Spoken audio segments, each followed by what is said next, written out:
hike was tomorrow. The rest would meet us in the morning. For now, the sky was dark. Just me and Scarlett, my best friend's girlfriend, were here at the campsite. We carpooled a day early. Our boyfriend and another girl were the rest. She retired to her tent, which was separate from mine, while I stayed out by the fire, more of an ember now. I didn't want to sleep yet. I liked the way the tips of the trees held up the sky, the flap of the nylon tent in the breeze, how the nearby brook whispered to the rocks. I even liked the way our empty beer bottles laid in the dirt. Eventually, I went to bed only to be quietly woken up hours later by Scarlett. Without a word spoken, I understood. We made love, then she went back to her tent. I'm not sure why I do things. I knew this would happen. The next day, Hank, her boyfriend, my best friend, arrived with Annie. No one suspected a thing, and it was time for the hike. They walked seemingly forever, long enough to run out of things to say and new things to notice. The bird songs kept us company though. They floated on the air and gently landed on us. The air carried something else though, a strange noise coming from the north. Hank heard it first and said it sounded like a whimper or maybe a wheezing. It was hard to tell, and to be honest, I didn't hear anything at first, but I believe they did. I followed them through a few thickets before I finally heard it. It was definitely human, a woman actually, but it sounded almost like a wounded animal. Whatever it was nearby. We crested a small hill and looked down onto the other side. A weeping woman. She was wearing a tattered hospital gown with flip-flops. I got really stuck on the flip-flops and was seated on a rock at the mouth of a dark cave. Her arms were buried in her hands. Hank went up to her first. "Excuse me, miss, are you okay? Do you need help?" She lifted her head, startled enough to stop crying. One of her eyes were green, the other blue. Both were wild. She fought back another wave of tears, but couldn't get herself to speak. So Scarlett chimed in. "Why don't we get you out of here? Somewhere safe. Did you come here with anyone?" The weeping woman said, "I can't leave." "Sure you can," said Scarlett. "How about we?" "I can't leave." The weeping woman shouted loudly enough to drive off the nearby birds, which made me realize something. There were no bird songs. In fact, there were no sounds. No rustling leaves, no insects, no nothing. The silence was thick and viscous. The weeping woman reined herself in. "I'm sorry, but I just can't leave. Can you tell us what's happened?" "Are you hurt?" asked Hank. "I'm fine. She took a deep breath. "Something's in the cave." I looked at the cave. It was dark. I couldn't see more than a few feet into it. I liked it. "What's in the cave?" I asked. "I went in there. I saw it. I know I did. Only every time I come out, I can't remember what it was," she explained while fighting back a brand new wave of tears. I saw the confusion fill the eyes of my friends, just as I'm sure they saw it fill mine. The weeping woman went on, "But I can't shake this feeling that it's important. Please, can you tell me what's in the cave? Please." The confusion quickly turned to fear, as it typically does. Annie broke the silence. "I'll go in." "What? No," Hank protested. "It's just a cave. If it were an animal, it would have attacked her. I'll just go in a few feet, then she can see it's nothing. And we can go. Aren't you guys curious?" "Yes, we were." Hank protested a little more, but Annie's mind was made up. She was going in that cave, and I was glad she was. I think we all were. Annie took off her backpack and started walking in. When she reached the front, she stopped and tried to see inside. It was no use. It was too dark. She looked at us, then back into the cave. A moment of hesitation, but only a moment. After a few more steps, Annie was swallowed by the cave's shadowy maw. Our footsteps grew fainter, and fainter and fainter. Then they were gone. We waited a few seconds, which quickly turned into minutes, as they're wont to do. The weeping woman kept weeping. Scarlett started panicking. "I don't like this. She shouldn't have gone in. We should have left." She cupped her mouth. "Annie." Hank got brave. "I'm going in," he said. Suddenly, we could hear Annie's footsteps emanating from the cave.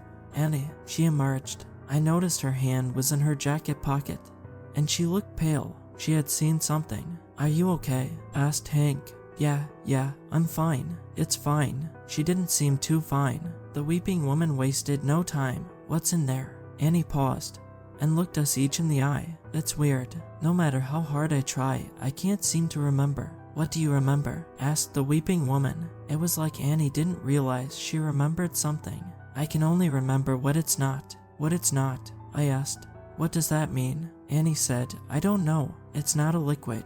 It's not a square either. Hank and Scarlett asked the necessary follow-ups. Was it a person? An animal? No. Then I thought of something I was almost too scared to ask. Is it alive? I don't remember. What's with your hand? Asked Hank. Annie pulled it out, and we saw that branches and vines were growing out of it. We knew it was growing out of her because the way they split her skin. What the hell? Scarlett screamed. By this point, I knew we should leave, but I also knew we weren't going to. Annie's branch hand didn't hurt her, and she didn't have any answers. They all knew what was coming next. We just weren't sure who would do it. To my surprise, Scarlett stepped up. She was going in next. Hank tried to plead with her. He even tried getting us to leave. We're going now, he said. Then leave, said the weeping woman. I will. But he couldn't. He literally couldn't. The weeping woman chuckled. Scarlett disappeared into the cave, and we waited in total silence. This one took a little longer, but sure enough she came out. Something was trickling from her eyes. Blood. Scarlett's eyes matched the weeping woman's now. One blue, one green. They didn't hurt, she made that clear. What was in there? Asked the weeping woman. I can't remember what it is, but I remember what it showed me. Fire. Endless fire. Flesh, sinew, hair, the weeping woman said. Scarlett could only nod. Screw this, I'm going in, said Hank. None of us bothered protesting. A few minutes after he descended, I had an idea. I asked Danny, you can't remember what it is, right? Then that means whatever you can't remember is what it is. It took her a few seconds to understand, but it wasn't right. That's too vague though. I don't remember what I had for breakfast yesterday, but I know it's not that.